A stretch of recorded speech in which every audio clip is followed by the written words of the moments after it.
Hi, ನಾನು ನಿಮ್ಮ ಪ್ರೀತಿಯ KA10 ಕನ್ನಡತಿ. ಕಪಿಲ್ ದೇವ್ ರವರ ಜೀವನದ ಬಗ್ಗೆ ತಿಳಿದುಕೊಳ್ಳೋಣ. ಕಪಿಲ್ ದೇವ್ ರವರು ಭಾರತದ ದಿಗ್ಗಜ ಆಲ್ರೌಂಡರ್.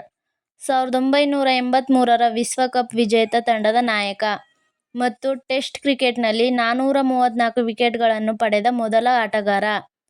ಇವರು ಭಾರತೀಯ ಕ್ರಿಕೆಟ್ಗೆ ದೊಡ್ಡ ಕೊಡುಗೆ ನೀಡಿದ್ದಾರೆ ಮತ್ತು ಹಲವು ಪ್ರಶಸ್ತಿಗಳನ್ನು ಪಡೆದಿದ್ದಾರೆ. ಇವರು ಭಾರತದ ಮಾಜಿ ಕೋಚ್, ಕ್ರಿಕೆಟ್ ವಿಮರ್ಶಕ ಮತ್ತು ಗಾಲ್ಫ್ ಆಟಗಾರ ಕೂಡ ಆಗಿದ್ದಾರೆ. ಜನವರಿ 6, 1959ರಲ್ಲಿ ಜನಿಸಿದರು.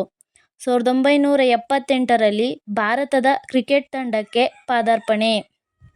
ಇವರ ಆಟದ ಶೈಲಿ ವೇಗದ ಬೌಲಿಂಗ್ ಮತ್ತು ಶಕ್ತಿಶಾಲಿ ಬ್ಯಾಟಿಂಗ್ಗೆ ಹೆಸರು.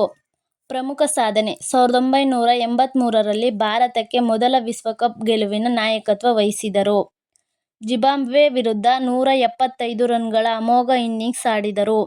ದಾಖಲೆಗಳು: ಟೆಸ್ಟ್ ಕ್ರಿಕೆಟ್ನಲ್ಲಿ 5248 ರನ್ ಮತ್ತು 434 ವಿಕೆಟ್ಗಳನ್ನು ಪಡೆದ ಮೊದಲ ಆಟಗಾರ.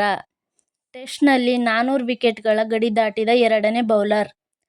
ಇವರ ಪ್ರಶಸ್ತಿಗಳನ್ನ ನೋಡೋದಾದ್ರೆ 1982ರಲ್ಲಿ ಪದ್ಮಶ್ರೀ ಮತ್ತು 1991ರಲ್ಲಿ ಪದ್ಮವಿಭೂಷಣ ಪ್ರಶಸ್ತಿಗಳನ್ನು ಪಡೆದಿದ್ದಾರೆ. ನಂತರದ ವೃತ್ತಿ: 1999-2000ರಲ್ಲಿ ಭಾರತ ತಂಡದ ಕೋಚ್ ಆಗಿ ಸೇವೆ ಸಲ್ಲಿಸಿದರು. ಪ್ರಭಾವ ಮತ್ತು ಪರಂಪರೆ: ಕಪಿಲ್ ದೇವ್ ರವರ ನಾಯಕತ್ವ ಮತ್ತು ಆತ್ಮವಿಶ್ವಾಸವು ಭಾರತೀಯ ಕ್ರಿಕೆಟನ್ನು ವಿಶ್ವ ವೇದಿಕೆಯಲ್ಲಿ ಬಲಿಷ್ಠಗೊಳಿಸಿತು. ಇವರ ಆಟದ ಶೈಲಿ ಮತ್ತು ಆಕ್ರಮಣಕಾರಿ ವಿಧಾನವು ತಲೆಮಾರುಗಳ ಕ್ರಿಕೆಟರ್ಗಳಿಗೆ ಸ್ಫೂರ್ತಿಯಾಯಿತು. ಕ್ರಿಕೆಟ್ ಆಟಗಾರ ಎಂದು ಗುರುತಿಸಿಕೊಳ್ಳುವ ಜೊತೆಗೆ, ಕಪಿಲ್ ದೇವ್ ರವರು ಕ್ರಿಕೆಟ್ ಕೋಚ್ ಮತ್ತು ಗಾಲ್ಫ್ ಆಟಗಾರರಾಗಿ ತಮ್ಮ ಕ್ರೀಡಾ ಜೀವನವನ್ನು ವಿಸ್ತರಿಸಿಕೊಂಡಿದ್ದಾರೆ.